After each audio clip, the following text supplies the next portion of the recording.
hearing from New Jersey, because among you we have Israelis and Americans shuffled together, so I cannot distinguish who is from where.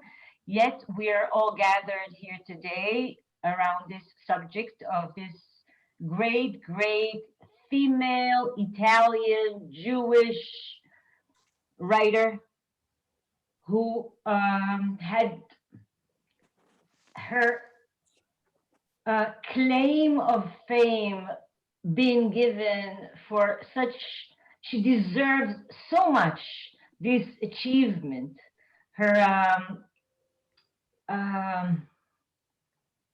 investment in the mind of the author, in the craft of storytelling, in the human spirit, telling out what it is to be a human being in the 20th century in times of great difficulties for minorities and for under regimes who were so suppressive, and giving voice to being an outsider, being a foreigner, if it's a Jew during the Second World War, or is it a liberal, aspiring citizen under the fascist regime in Italy.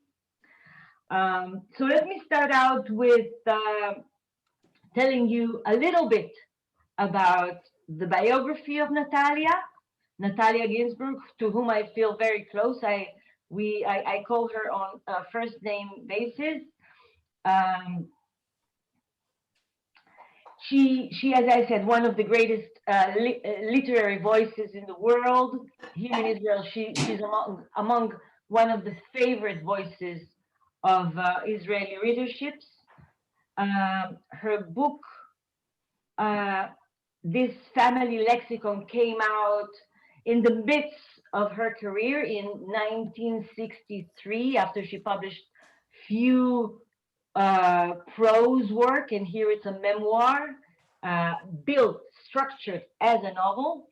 This book had given her the popularity in a worldwide range.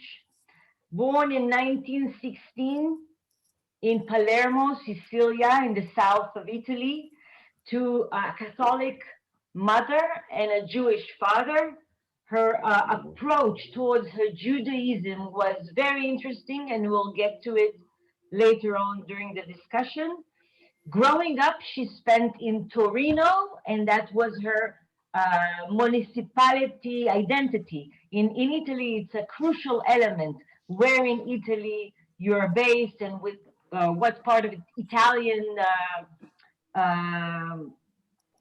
identity you find yourself empathizing, and the language is different. In 1935, she married her first husband, a Jew, Leonel Ginsburg, who was one of Italy's anti-fascist leaders. Together, they edit a newspaper, anti-fascist, that was undercover, and they were very much known as anti-Mussolini entity group. They were married in around 10 years. After 10 years of her husband being hustled by the Italian police, Italian regime, he was taken by the Gestapo in 1944. This is like approaching the end of the Second World War, and he was murdered to death in a death camp by the Gestapo.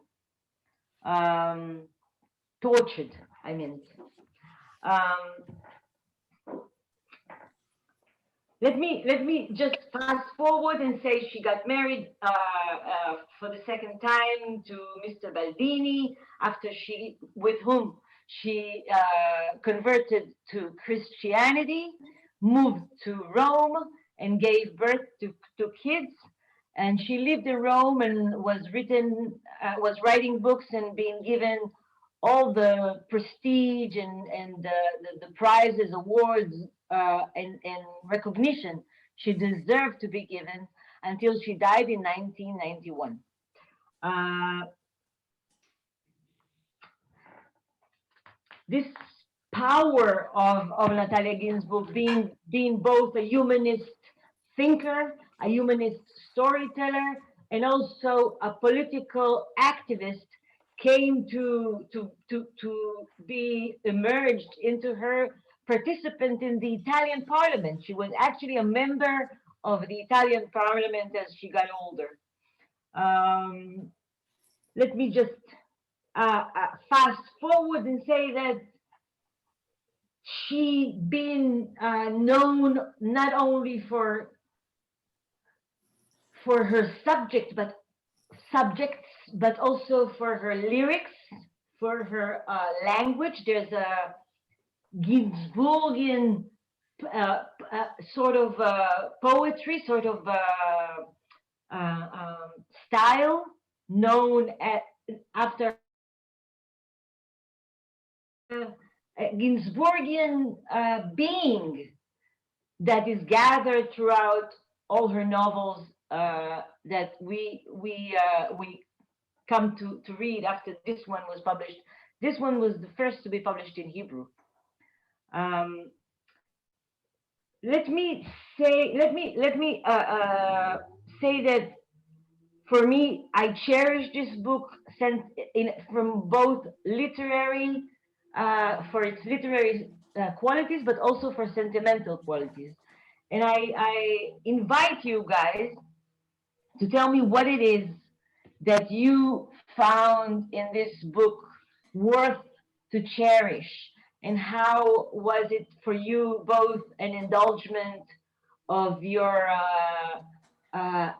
artistic needs or satisfactions, and both this opening up of the voices of the past, because I could reach out with my grandma, with my old aunts, with the kitchen with I was growing up with my family, with the members of my family, and having our private lexicon being revived through this book. So please feel free to unmute your microphones and to share what was about the power of this book that reached. You can also write on the chat if you would like to speak, and then we'll give each one the floor. Okay.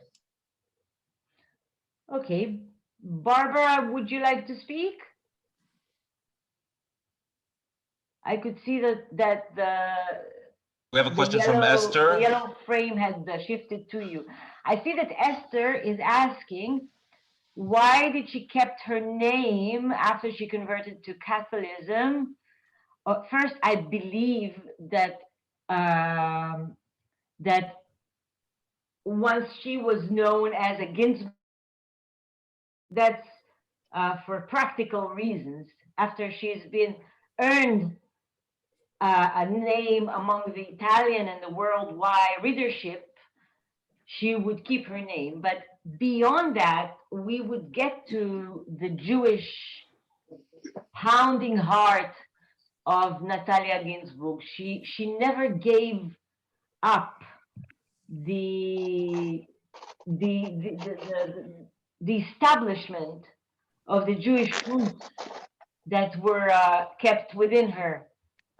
She never let go of this half of Judaism that was molding who she was, who she became to be. Thank you. That's very important to know. You're welcome. You're welcome. So please unmute yourself and for Dorit's questions of what do you find cherishable in the book?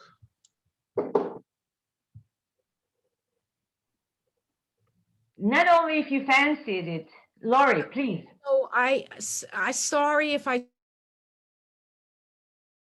had a very hard time with this book. Oh, And wow.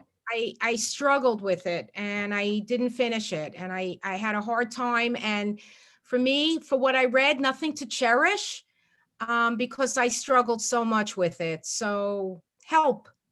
I see, I see. Could I ask So, what you struggled with? What was the problem? I didn't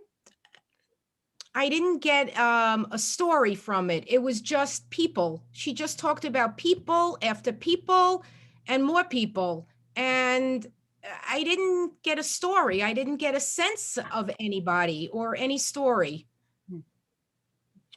thank you for your honesty to begin with. I really appreciate it. Um, let's have Hazel and then Aaron. I agree with you, Laurie. Absolutely. I found that it kept jumping, that it was going from one part to another. And all that she was doing, as you said, there was lots of people with lots of different expressions, and all the time it was just like somebody continuously talking nonstop. And it wasn't even like you have separate chapters. So to go into a different, you're right. I didn't finish it and it didn't hold my attention. And I'm an avid reader and I couldn't go through it. I trust you're an avid reader. You're here for it for the same reason. And it's okay to be more judgmental. And it could be that your response has to do with perhaps the quality of the translation from Italian to English. Perhaps it's not as good as the Hebrew translation from Italian. Personally, I feel that the translation was not that good, because, as you say, it loses something in the translation from Italian. There were expressions used in English which I'm sure would not have been used in Italian at all. And I really don't think it was that good a translation. Can I ask you, Hazel and Lori, how is the acceptance of Italian female legends as Elena Ferrante in America? Because here in Israel we have Natalia Ginsburg, Elsa Morante, and the latest Elena Ferrante from her latest My Genius or My Brilliant Friend came out, the HBO series. Wasn't it that America was swept with a frantic around Elena Ferrante, who is not known for her persona, but only for her books? Yes, there was her books were very, very popular. So I've heard. So wasn't she considered to be an offspring of Natalia Ginsburg and Elsa Morante in the discourse around her popularity? Wasn't that they were both mentioned as her mothers? I'm not familiar with that. It's interesting. It's interesting because this legacy of Italian female writers, it's part of the acceptance of the readership in Hebrew, knowing that Elena Ferrante of nowadays is somehow the granddaughter of Natalia Ginsburg, and for this, perhaps the renewal of the translations that were good to begin with, but lately being also invested by the publishers to have new, fresh translations of the works that we already know. I wonder why the American publishers are not taking this chance, but it could be another generation of editors in publishing houses.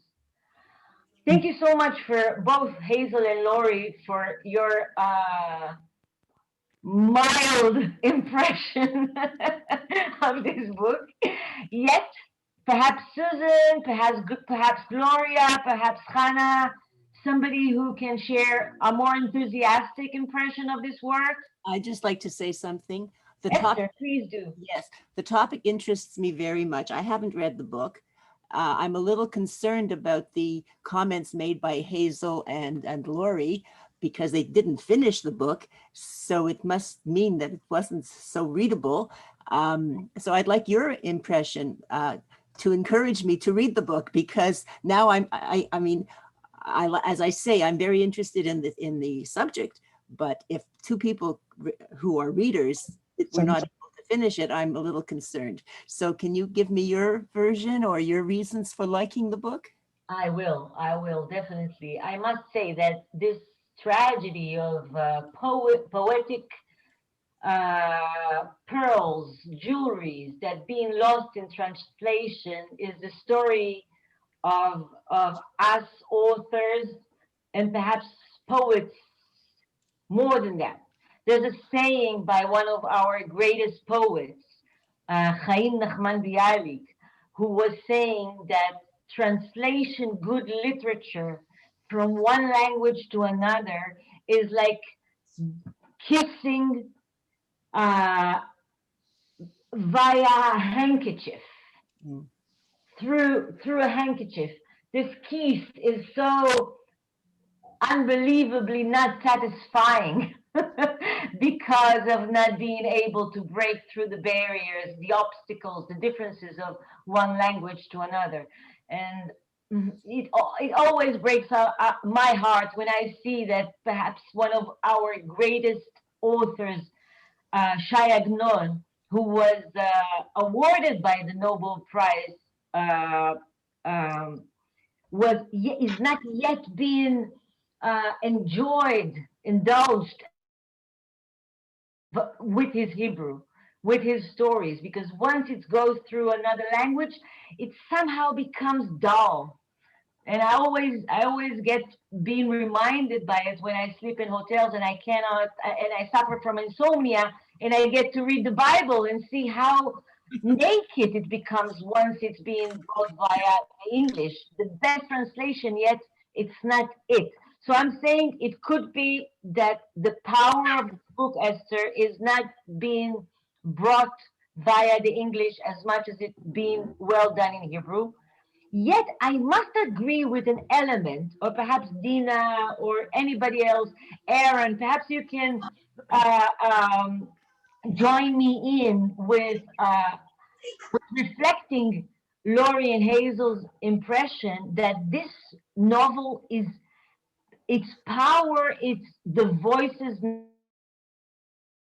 The power of this story is not so much the continuous drama or the No, I can't find it. It's not there. it's not so much the classic storytelling of a beginning, a middle, and an end, but this course of voices, of characters that becomes somehow an entity of humans in a certain time and place and under a certain atmosphere of living. So let's hear from other. Yeah. May I add something? Please, you do, Alan. You're welcome. Also in Hebrew, it is not a romance. It is not a novel. It is not a tale of based on situations in the family, and that's how it is called. And the disappointment is out of expectance. The expectance of such kind of a book is not the same as the expectance of a novel. It is just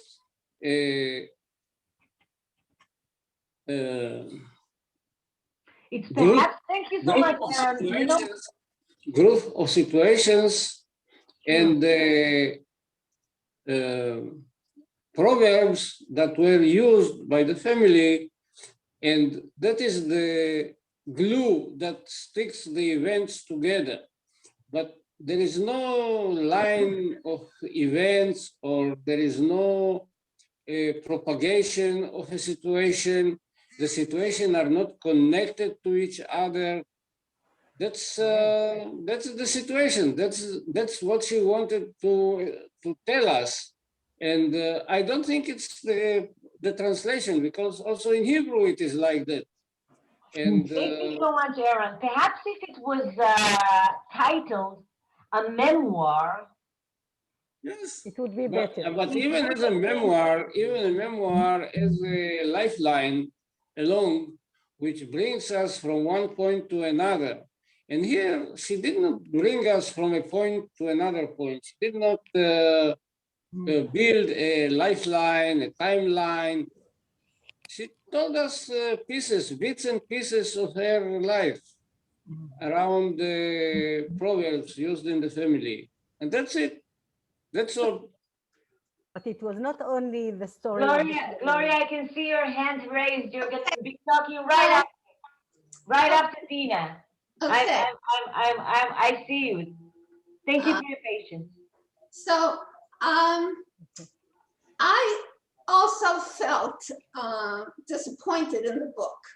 I forced myself to finish it because I planned to go on this. And I have to say, I was a little curious about why this book was chosen, because it, to me, it was so unsatisfying. Talking about all of these relatives and what their story was, and I was trying to keep track of these people, and I didn't realize that it wasn't important to keep track of these people. But I did have a question. If her Jewish identity was a big part of her, why did she convert to Catholicism? I don't recall if that was discussed in the book. No, it wasn't. It wasn't. But we have to also give Dina the chance after Gloria, because Dina was also wanted to say. Who please, Thomas? Dina. Dina, yes. Right away. Dina, let me just say that her converting to Christianity begins with her father being Jewish and her mom being Catholic, and later on her second husband was Catholic. This is why she shifted. So for the same reason, so many couples are assimilating or converting for the sake of a new family being established. That's a pretty serious conversion, though. It's a pretty serious step to take. Yeah, it's. I had a hard time dealing with her conversion. It bothered me. You are very. I believe that if you know her writing, you'll be more forgiving and more understanding, because she never let go of the roots of Judaism that from which she aroused. So she really gave a voice to being an outcast, to being haunted, to being persecuted, to being excluded.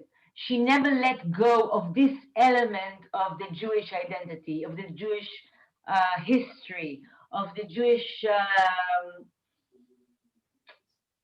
destiny. So for this, you may be more forgiving for her personal choices. בבקשה, דינה, סליחה שחתכתי. בסדר. I like the situation of the family. All the times, whenever they stay together in lunch or dinner, whatever, they had something special. They had the behavior of their father, although he was very, very, how to say, הוא היה מאוד משכיל, very intelligent, educated, yes. And I like the stories because it comes very, very from from her memories, and the background, the situation of Italy.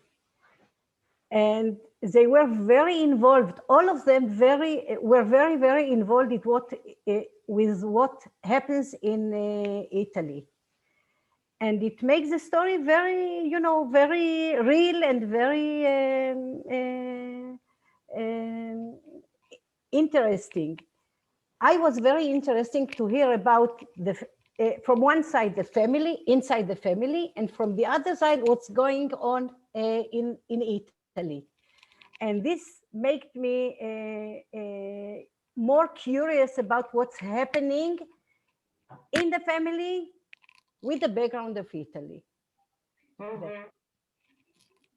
So it's a memoir of not only one family, although it does uses this house, this little this intimacy of one family as an aspect of this memoir of a community, a memoir of a certain zeitgeist, the spirit of this time in Italy when things start to shift, and you see how this place that is known to itself and to its participants as one place starts to change and to be influenced by powers that were not as fundamental or known as so fundamental to its participants.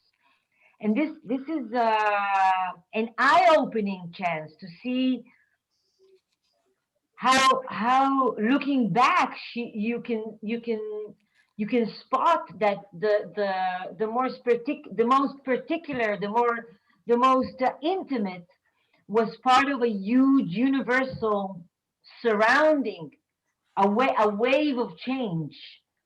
We are not aware of the changes that we take part of from one day to another. It's a perspective of time that allows us to retrospect what was taking place, what we were taking place with.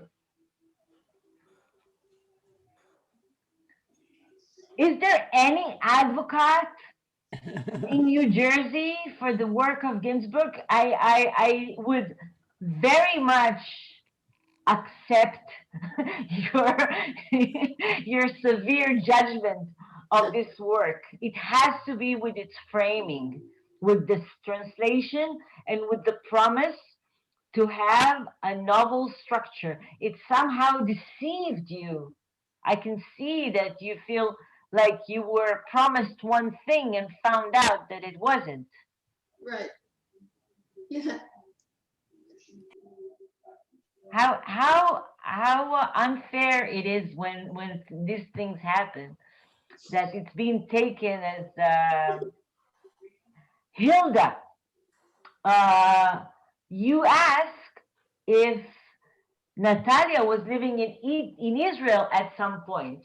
Hilda, I think I saw you.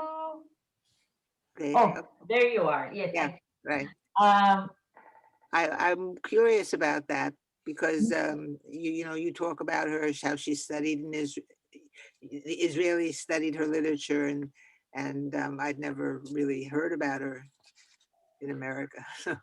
yes, let me just point out that there is a true bond, or perhaps some sort of a closeness between the Italian literature towards the Israeli literature, the Italian readership towards the Israeli literature, and there is the same sympathy and population of Israeli literature within Italy.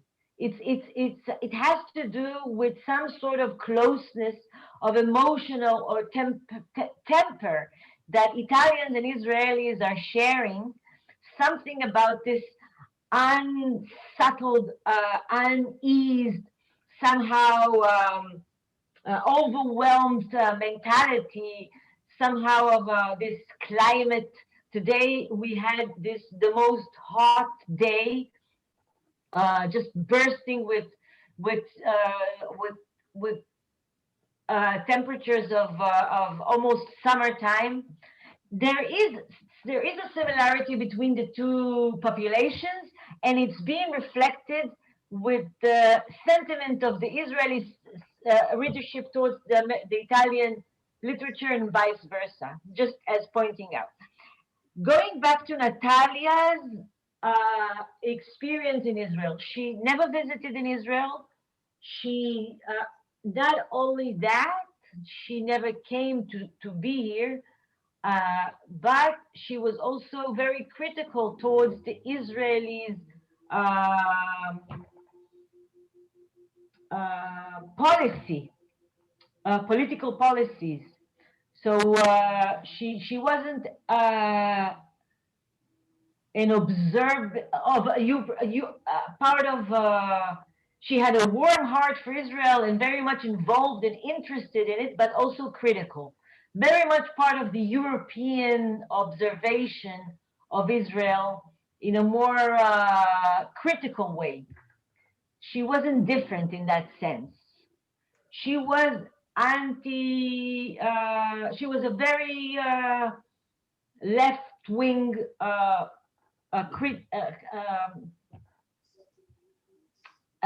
all wasn't letting go of her objective point of view. She was never. She kept her humanistic agenda above her sentiment to Israel as half Jew. Norit, maybe we can go to the question that you asked last week about our own family lexicons and that would be interesting. How can we maintain it once? You know what? It doesn't necessarily has to go with the experience of reading this book, because the power of this book is reminiscing and capturing the fact that every cell,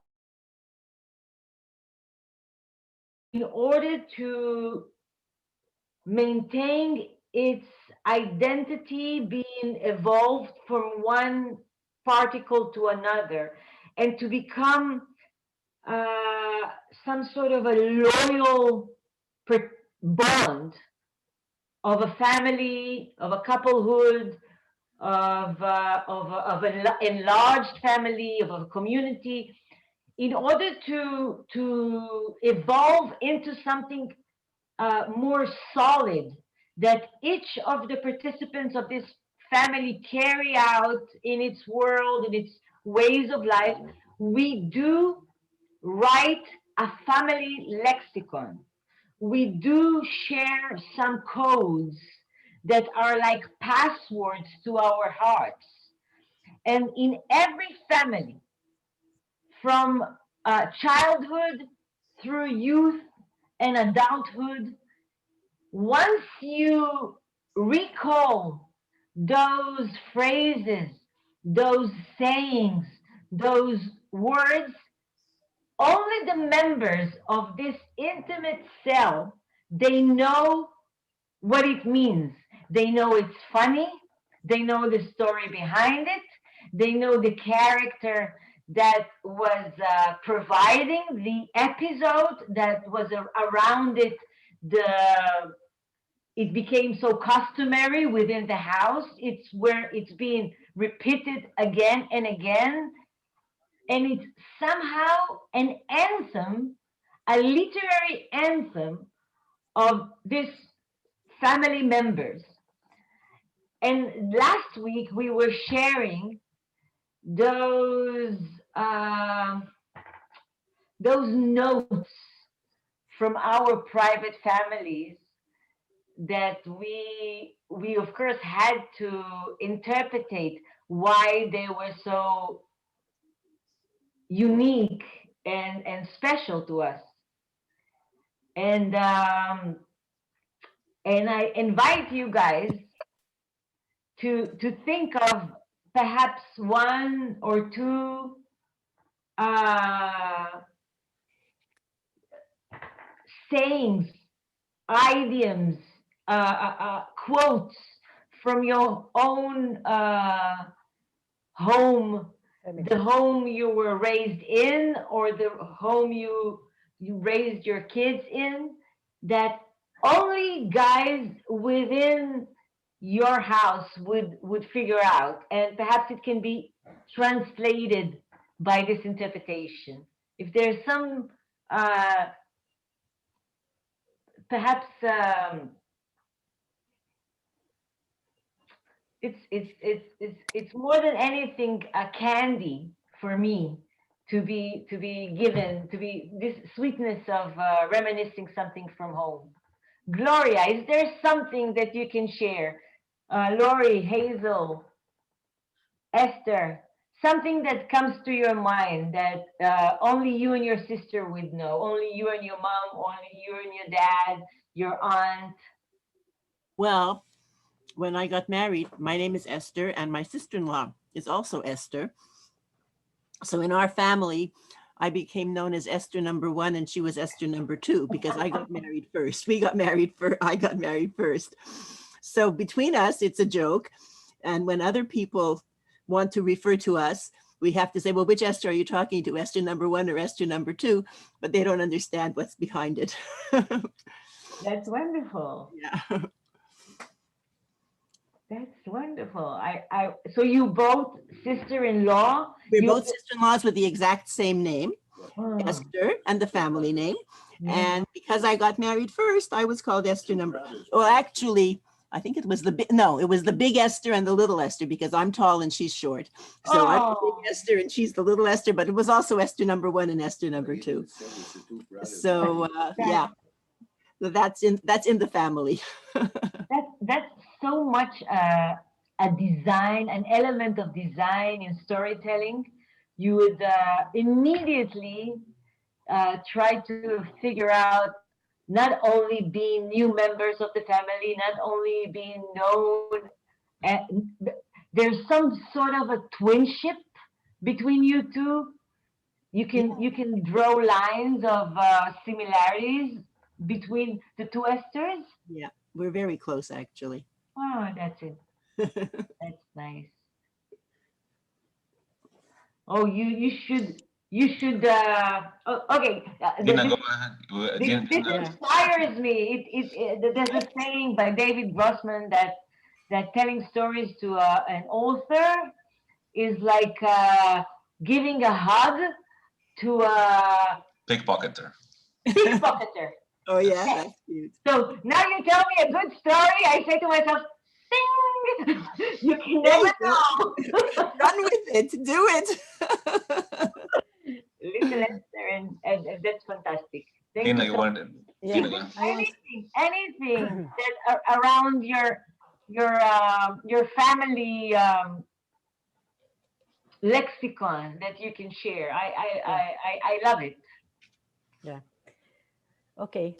When I was 55, my children and my husband celebrated in a restaurant, and they brought a small book, and they wrote in the book 55 moments at home, and the whole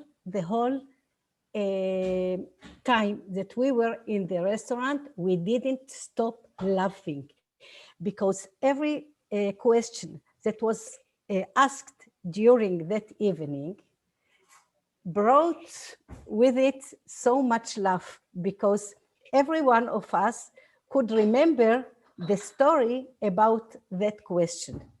For example, they ask who went out from the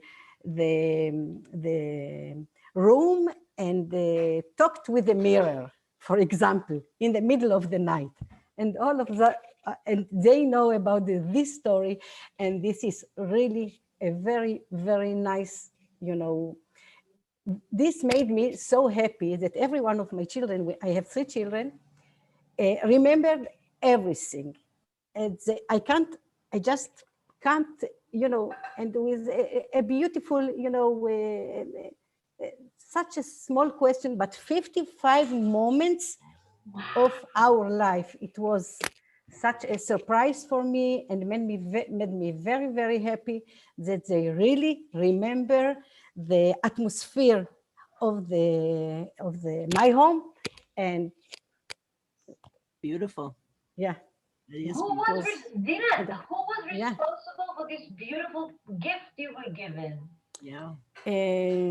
I have a graphic designer. She is very talented. My daughter, and she raised the idea, and she asked the children. Everyone has to think about memories, you know, and she just wrote it, and made it a very small book. Beautiful. But you can read 50, 55 moments, you know, regaim, seconds. Yeah. That's Can you so hold it up? brilliant. I would like to see a page. Please Page open one. up. This Okay. is This is a very nice, okay. Can you read it? No, you read it, Dina. Okay. Okay. A trivia question. Who wants to eat with me half banana? Because I don't want to eat the whole banana, then I ask, wait. And sometimes I cough when I sleep. And I asked my daughter that she was, you know, at home, can you give me please half glass of water? Half glass of water is really, all of us know about it. What is it, half glass? I can't ask for water, just water, but half glass of water. That means that if you bring me half glass of water, it's enough for me. I don't want the whole glass of water. oh, It is, Dina, this is brilliant. That's This is so Jewish. it's beautiful. Don't bother bringing me a whole glass of water. that's it. Only half. Yeah. Now, my brother, my son-in-law, whenever I cough, he says, ask me, Dina, to bring you half glass of water. That's it. Now he is part of the family, you know. This is it. This Yes, is I it. know that this is the atmosphere of what's going on in the family. And I could really understand what was going on in Ginsburg family. New members, newcomers within the family are being given the keys to the humor and to the sayings, and via the language of this intimate lexicon, they are giving also the pride, the sense of belongingship. And once the son-in-law knows that half a glass of water is the code for making his mother-in-law smile, Yeah.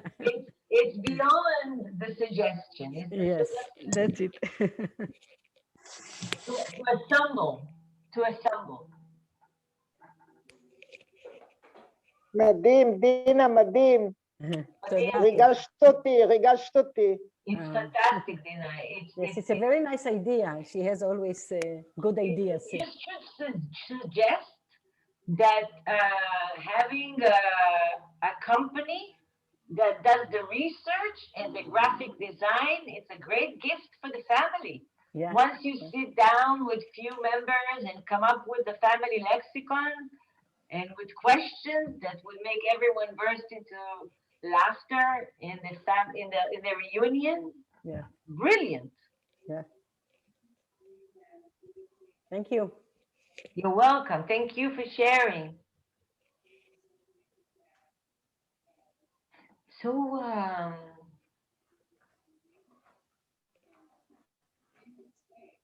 it's so inspiring to acknowledge that language is what makes us a culture. It's what makes the storytelling, the carrying out of the of speaking out loud and formulating, phrasing our thoughts and feelings. Language is what makes us what makes us feel us as Jews. This is an elaboration of the sense of belonging via the culture, via the language. As Jews, we are known as the culture of the book, the people of the book, because we were stateless. We had only the storytelling, only the language, only the codes of the thoughts, and this obey to read and to tell the story, to be a family lexicon is a very small Bible, a very intimate Bible of each family. It can be taken as that. Okay. Could I just ask a question? Your name is very familiar, but what are some of the books that you have written? Maybe I read. Esther, you're asking me? Yes, I'm asking you. Have you written? My latest is known as All the Rivers in America, Oh. and before that I had two previous novels that were also to do with feminine family identity. Are they translated into English? Yeah, sure. It's we were talking in the last club. We were discussing my first novel called Persian Brides. Oh, yes, that's why I thought your name was familiar, because I have that book. And I haven't read it yet. So I'm glad to meet you. It's very glad to meet you, Esther number one. Thank you. The big Esther. It's the ancient Esther that was the number one. You can be taken. Well, please, Gloria. My book club focuses on reading Israeli authors, and we read your book, All the Rivers, and we all loved it. Thank you so much. Yes. Thank you so much. Yes. Maybe Gloria has a suggestion. We're continuing our book club. Maybe you have a suggestion of something, an Israeli author that everybody in your book club loved, and we could choose that one time. I'll have to go back and take a look. It's not popping up in my head. The last one I really did not like. Which one? I'm not going to tell you what it is. No, we're honest. We're honest. We cannot be. Okay, I'm gonna get it and I'll show you. I have an idea of one that I think I would suggest you guys read, and this time I can absolutely guarantee it's gonna be dramatic, and it's gonna be plot-driven qualities that would make the reading to be enthusiastic. Because I have lost you for this perhaps lack of action in the current one. Which is the one you're holding, Gloria? Hey, this is the book I just couldn't get into. I kept falling asleep. It's called The Rosendorf Quartet. Okay. It's David Shachar, right? Yes. Yeah. And it was, the languaging was difficult. the actual storyline about 4 people from Germany in the 1930s. עוד מעט חדשות אם אתה רוצה לשמוע. You know, who decide to come to Israel. So I don't recommend it. There was a book about a doctor who killed by accident. I can't remember the title, but it was by an Israeli author and it was translated into English. Maybe you could help me with Dorit with the title. It's about this doctor who by mistake killed, I think, a Bedouin child in a traffic in somewhere. And he kept it a secret and he got involved with the Bedouin's child's family. Do you remember, do you know which one I'm talking about? A recent novel? No, Is it Waking Lions? Is it yes, Waking that's Lions? it. Yes, that's the one. something with lions. Yes, and it was excellent. So that's an excellent book. Yes, it's a great book. A great book, excellent. I And would I loved it very much. yes, Ayelet wrote it the author is Ayelet, I forgot the name. Ayelet something. I must say that this tragedy of translations, it's unbearably unforgiven. So I mean, the work. No, but in this case, the translation was okay. They loved it. I think David Shachar's work is excellent, and the fact that he was deprived of his voice to be heard clearly has to do with the choice of the translators or the work of the editor of the translation. yeah, But this is the thing about translators. Their work is transparent if it's good. It's lucid when it's good. Once there's a little mark, then you that the work is being crafted so well. It's only when it's bad that you acknowledge how well it was delivered beforehand. So it's somehow ungrateful kind of craft. Once it's bad, you realize how good it was earlier to it. I'd like to read all the rivers. Oh, I would be honored. I would be honored. Can we discuss that next time? Oh, perhaps if we maintain a new book club, because I think our choice of my work to be among this group was taken by Persian Brides last time, but perhaps could be a new year coming up, a new. Waking Lions, Joyce is Waking Lions. Waking Lions. excellent. Did we choose a book on our committee for the next? No, we can do that. We can take Waking Lions. So By Ayelet who? Ayelet Gundar Goshen. I liked Waking Lions a lot. I guess I like very plot-driven books, a good story, but it also raised a lot of ethical, moral questions That's in true. that book that I thought was very good for discussion. If any, Like what? like what? In Waking Lions, you mean? Waking Lions, a lot of ethical questions. Aaron, did you read it? Yeah, Aaron liked it a lot. Good book. The ending is very. No spoilers.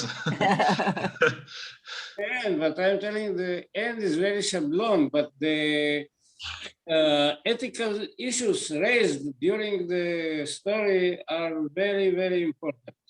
Yeah.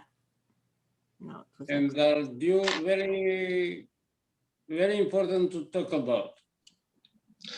Okay, but Part of Israeli life that we don't really know anything about, you know, life in the South and Bedouins.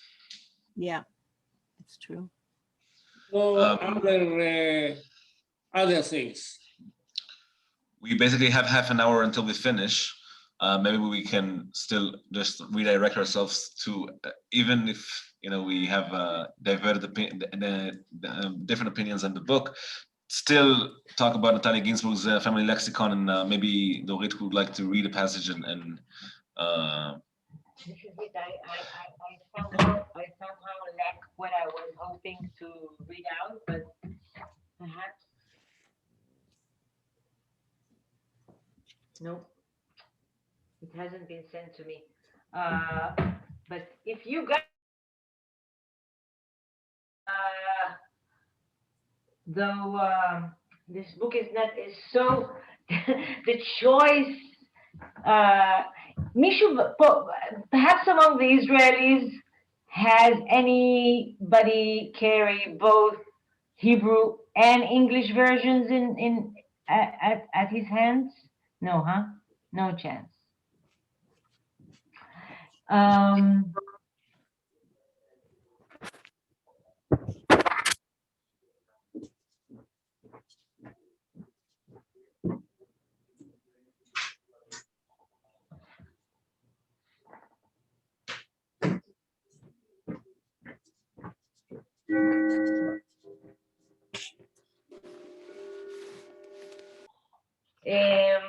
I'm thinking if to make it more easier on you to like the work of Natalia, which one of her works would be more dramatic or more appealing to you readers? In perhaps I should suggest something, but it's not relevant now. Anybody who Tippy, you were joining us late, and we were. No, you were here the whole time. Okay. I was here the whole time. I could see your cube only now. Any other memories come up to mind before we can think of something else to do around this association, perhaps of Jewish Italian authors that.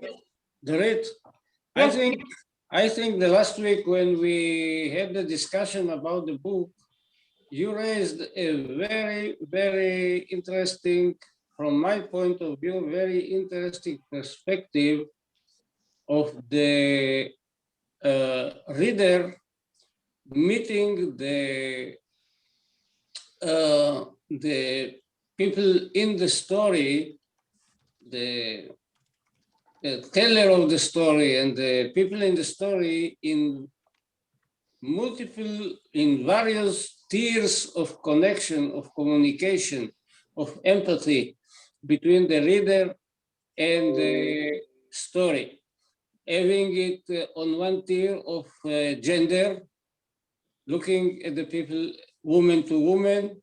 Another one is the nationality, looking at them as Jew to Jew or Catholic to Catholic, from the reader, and in the story from American Israeli or American European, and so on and so on. And everyone has so many tiers as part of himself that that makes it very interesting to see at which tiers we get the empathy.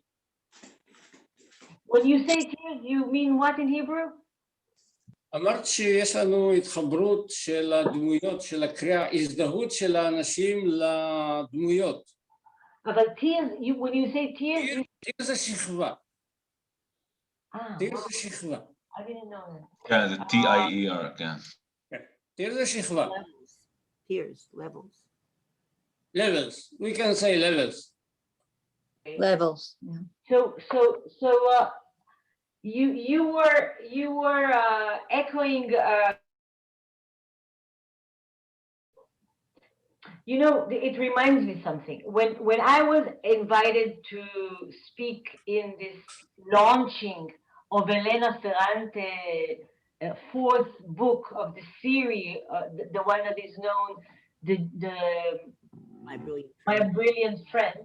I was talking about that moment in reading a novel, that moment in any bond between a reader and a writer, that the empathy just is being activated, that it's being come to action. When the hand from the book reaches out and the hand of the reader just shakes it. And when we come to this page in the book that we say to ourselves, yes, I am ready to sign the contract and keep reading this book. When is this, how do you call it? When it's like, when it's The contact point. the contact point. Yes, there is this element that you commit to this. You create the liaison. How do you call it in French? Liaison. Liaison. When the It is relationship. linkage. In English, it's linkage. Linkage. Linkage. This is what I was looking. Thank you so much, Aaron. The linkage. This point when you won't be letting go of this book. And in every book, there is a contract at the opening of it, saying at the left side of it, saying there is no connection between this story. The events are very random, nothing to do with reality, and any coincidence of resemblance between what is written and what is to do with reality is all up to you. And as readers, we take upon ourselves that this is fictionary. We agree that this is fiction that we're going to consume. Yet we believe it. Yet we empathize, we identify, we let go of the misbelief that serves us so often in our daily life, and we somehow surrender to the imaginary world as if it's reality. We somehow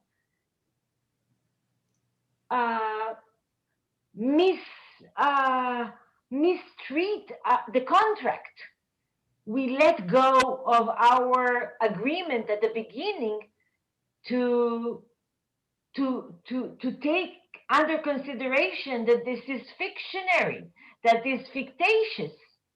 And once we believe, we make it real because we feel, we believe, we get emotional, we get attached, we let go of our sleeping hours, we postpone our programs, we share it, we make it happen in front of our eyes. And this has to do with elements of our identity, our ability to cross the outline of our identity has to do with the ingredients of what is our identity to be. I'm a female, I'm a Jew, and at the same time, I'm another, let's say, 10 or perhaps dozen categories that carry out my engagement ability with a character within a book. I want to believe that this is what you were referring to, Aaron. Yes, that's it. The linkage generated between the reader and the character on a few levels, few mental levels. Well, the linkage, I think the linkage starts with your selection. If the topic, the subject matter is something that interests you, the linkage starts there. And then once you get into the book, you have to see if that is going to follow through with your belief. Seems like Hilda wants to speak, I think, Dorit. Please do. I'm not sure if Hilda wants to speak. Hilda, were you noticing us of your wish to speak? You're on mute, Hilda, so you need to unmute yourself.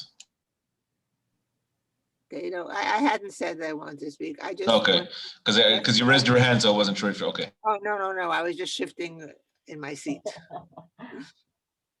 Let me go through the topic that leads us to take one book over another is to begin with the encounter of the subjects and our willing to cross the lines of being ourselves, and for a certain amount of time invest who we are in a self that is not ours.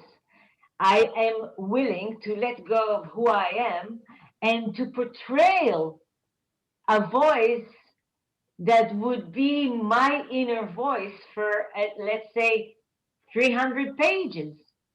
I am, by reliving the book, by reading it, I am giving a voice to an identity that is not mine. This is such a huge, huge gesture that us as readers are doing. But we are the actors that are acting out the actions of our characters. The heroes and the heroines, they come to life via our imagination. It has to go through an immense will. We have to want to be enchanted. We have to have this will to be captured. If a reader is not willing to understand the other from within and to carry out the voice that the text instruct us to bring to life, there is no chance. We have to want. It's a mutual work. It's a teamwork. I am always amazed with the huge, vast difference between the viewer and the reader, and there are much more viewers nowadays than there are readers, and us, we become much more of a minority among the audiences. Yes, people are watching and viewing, and we, by reading, by consuming the written word, this bring me back to Natalia, because Natalia Jewish identity is driven by this avid desire for reading, this sentiment for the written word, this special tendency to loving reading, loving book, and her duty as a writer to be precise, to be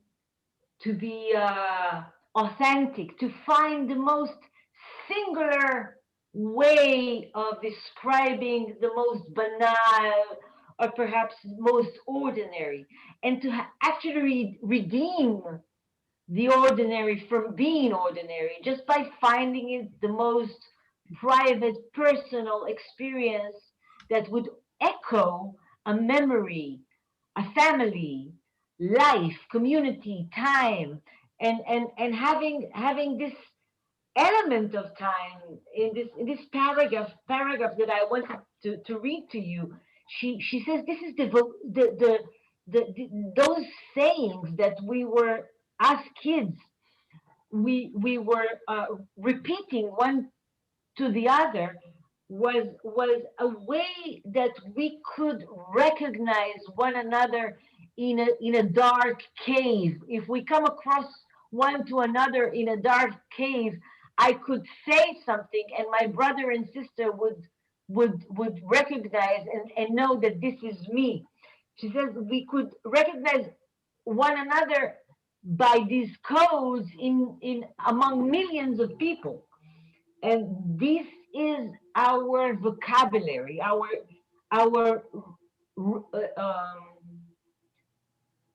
Latin, yeah, our how do you say those this handwriting of the ancient Egyptians? Hieroglyphs. Yeah. Hieroglyphs, yes. This is the language of the Ashurians. Those הבבלים והאשורים, אני לא יודעת איך להגיד את זה באנגלית. Babylonians and Assyrians. Oh, Tomer, you impressed me. Languages of civilizations that cease to exist, yet there is those ממצאים ארכיאולוגיים, Archaeological findings. this and once מאובנים, how do you say מאובנים? Fossils. Right? Fossils. Fossils. Yes, thank you so much. You enlarged my vocabulary within the power of time. This is We should come to concluding because we're close to the end of it. just closing this up. That this is a family jewel box, a literary family jewel box, and each one has it. And it can be also, if we go to the metaphor of a box, that even once the plane crashes, yet the box stays, the black box of our consciousness, of the legacy, of the memory, of the ancient times that even we. This is what Natalia says when she's when she's being asked about her Judaism. And about her converting to Catholicism, she says that even if the members, her offsprings, would choose to live their life among this religion or the other religion, or to be religions less, like carefree of religions, yet they can open this book that their ancient grandma wrote about what it is to be a Jew in Italy in this World War II, this time of Judaism being persecuted and haunted and threatened to be diminished. They can find this seed, this living, pounding seed of what it is to be a Jew. And that's it. Very good. So I'm going to try to read the book. Thank you, Esther. Now that I have the right perspective, because if you read it with the idea that there's a beginning, middle, and end, I guess you're going to be disappointed. But if you read it as you just described it, then it's a different outlook. Thank you so much. If I did my good deed for today. Yep. If anyone has any questions for ending and conclusion. And perhaps not a question, perhaps a Or thought. comments, yes, also comments, and yes.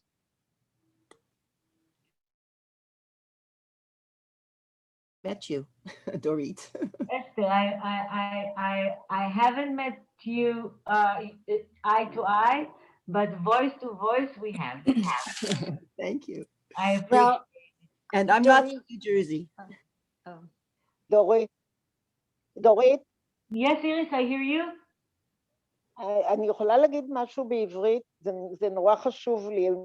אם הוא רוצה לתרגם אחר כך, אז שיתרגם. Sure. יש ספר... The lady that was speaking right before you, let me just be fair. Is your name Grazel? Razel. Grazel. Yeah. Please. I wanted to say I had not read the book because I didn't have time, but after your discussion and your description, I would like to read it. You know what? I really appreciate it, Grazel, because it might be that in 60 years, 70 years, 80 years from now, there's going to be a young author that would be apologetic towards my work. So I consider Natalia to be my literary grandmother among my grandmothers. So as family of female Jewish writers, I did my fair protection of the family. Thank you very much, Razel. Thank you so much, Esther, for the same thing. Perhaps Iris can speak out and Tomer would translate. Please, דברי בבקשה, איריס. תודה. קראתי עכשיו ספר שהוא ממש המשך של נטליה, שהוא נקרא לרגל הנסיבות של רבית ראופמן, יש שם שפה של משפחתית יוצאת דופן, זה לא, הם קוראים לזה שפת אם, כי האמא אומרת את השפה הזאת, וזה על השואה, וקוראים את זה בנשימה עצורה ביומיים, משהו מקביל לנטליה, אבל אתה לא יכול לעזוב את הספר, ואני חושבת שאם יש את זה באנגלית, שווה לתת להם לקרוא את זה, זה ספר מדהים. גם אני קראתי ואני מצטרף לאיריס. אז אהרון תתרגם. תגיד מה שזה. Iris and me, we read lately a book that we very much liked. It is, and the whole family is using things that her mother was saying, generally not related to the real world, just her imagination. That's how I remember it. Maybe it's not exactly so, but their whole existence together is tied together by using this mother tongue. And it's very similar to things that